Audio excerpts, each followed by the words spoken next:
Hey guys, Masterkizz back with some Borderlands 2 for you today, and what I'm going to try and explain is the Immolate trick with the Siren. I said I'd try and do something to cover it in the last video I uploaded. A few people had sent me messages, and a few people actually sent me messages about the name of the build. Apparently it's called Deal with the Devil, this technique. They said someone on the Gearbox forums invented it. Gearbox forums is off limits for me after the drama a few months ago. It's just not a place I like to go anymore. There are a lot of people there that just like to try and bring people down. So it's a place I don't go, and I'm not going to get into that. So let's just get straight into the video. What we're going to do is try and explain what this is, how it works, and why it works, and then I'll demonstrate it at the end of the video with a couple of raid boss fights to show you just how effective it is. Again, if it's information you already know, feel free to tune out. If it's not information you know, check it out, and hopefully you'll learn something cool.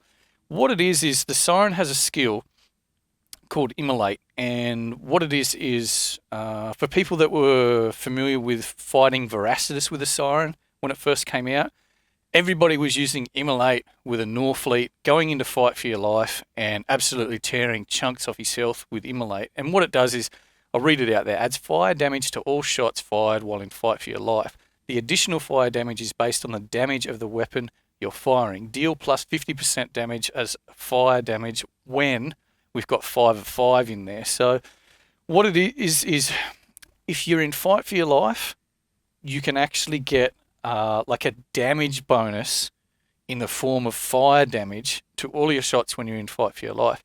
Very, very effective in the Veracitous fight, because when you're using a fire Norfleet and you use a class mod that would boost it beyond 5 of 5, you could do huge damage, absolutely ridiculous damage. The trouble is, it's very dangerous to be in fight for your life, and the more times you go down, the shorter the fuse is, which means eventually you'll go down and you might have like a 2-second timer to actually get a kill, otherwise you'll die. I've died so many times trying to do that Veracitous thing. It's not a guaranteed thing at all. But with this technique that has been recently discovered, or discovered in the last few months, or just made public in the last few months, basically what it is somebody's found a way to have Immolate active when you're on your feet, which is very, very interesting and very, very powerful. So what you need to do is basically, it's these items. You need a Hoplite, and you'll also need a Banshee class mod that has numbers in Immolate. Ideally, you want one of these. You want something that has +6 in Immolate, and the other skill isn't really important.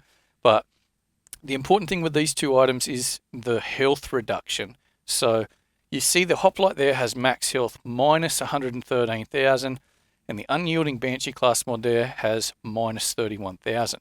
What you need to be able to do is those negative values need to add up to a greater negative than what your maximum health is with your character. And if that is the case, what will happen is, you'll see down there on the left, my health is now at 0, because what's happened is the health reduction from the Hoplite and the health reduction from the Banshee class mod were greater than my maximum health.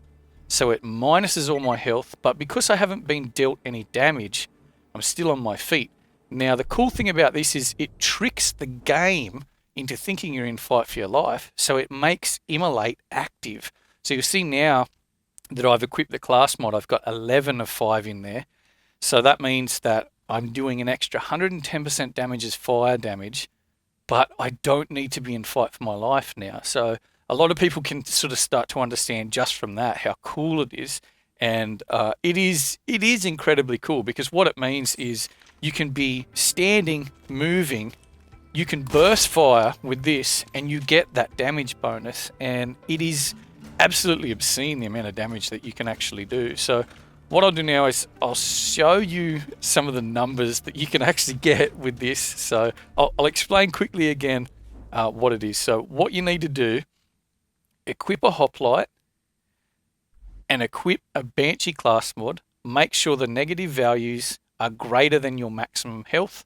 Have a look. If you're down at 0, it's worked. That's what you need to do. Some people may need to disable their badass ranks if they have a high badass rank, you might have too much maximum health as a percentage there, so that can be a bit of a problem.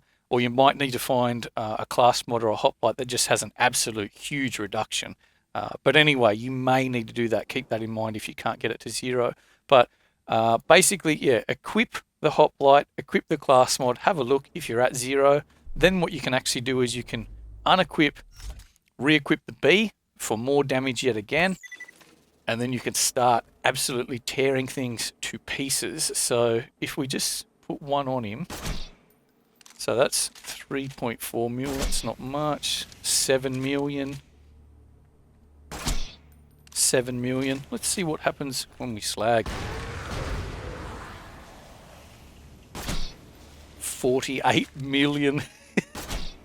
24. I think 48's about the max that we might get there. Yeah, I think about 40, so almost 50 million, and that's only a blip. You got to think the Sandhawk shoots, for this particular one, shoots 4 bursts. So, insane. Now, what you can actually do to get even more damage is you go down to relics and try and grab yourself something like a Bone of the Ancients or just a fire damage relic, and you see that'll give you another 28%. Equip this one. So what were we at just before? Just shy of 50 million. Let's slag him. Hit him. 85 mil. 116 million. So 116 million per blip. Again, these are critical hits. So 116 looks like about the max that I'm going to get with this. These are critical hits. Again, you're not going to be able to get consistent critical hits like this with this particular setup on many enemies in the game. The trouble is with this build, as you look at it, I've got a shield there which is 61,000. In UVHM, I mean, you could trip over a rock and it will take that shield out and try and damage your health. Because you have 0 health, you will be in fight for your life straight away. This is a true glass cannon build in the way that you get one chance to kill whatever is in front of you, and you need to kill them before they even hit you. That's the whole point of this particular build. So what we'll do now is I'll cut to Hyperius, and I'll show you what I mean by a glass cannon build in the way that you need to get all that damage out before they actually can attack you. So we'll cut and we'll pick it up in a second.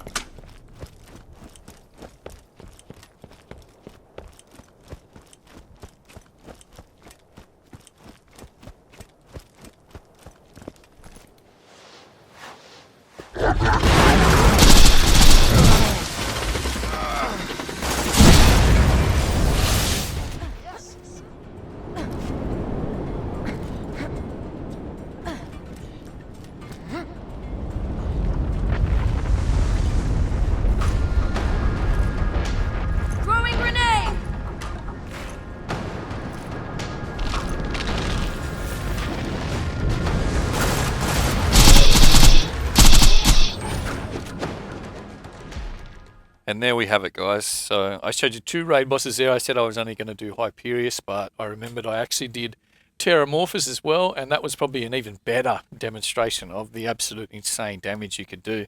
So threw a few magic missiles out there and then unleashed with the Fire Sandhawk, and it absolutely dropped him to the ground. The thing you have to remember in the Terramorphous fight is that if you do use that particular technique, what I didn't actually show you there is I went down directly after that, because what happens is the ground shakes, and the ground shakes enough, and it's supposed to actually knock your shield down, and it does just enough damage so that it will put you into fight for your life. So the last volley or the last few bursts of your actual shot from your Sandhawk, if you want to try that technique, switch over to a Ruby or switch over to the Grog, so that when the final shots hit him to kill him, it will heal you enough so you can actually survive the shaking ground. Otherwise, you're going to fight for your life. It isn't really a problem. You will lose money, though, but you can come back in and check the loot, and it will slow down your farming a bit. But, yeah, if you can get a little bit of healing at the end there, it will really, really help you. Anyway, maybe a little bit too convoluted, too technical at the start, but a lot of people wanted a thorough explanation of how it worked, why it worked, not just sort of click here, and melt this guy. So I hope you enjoyed. I hope you learned something again. And until the next video, we'll see you later.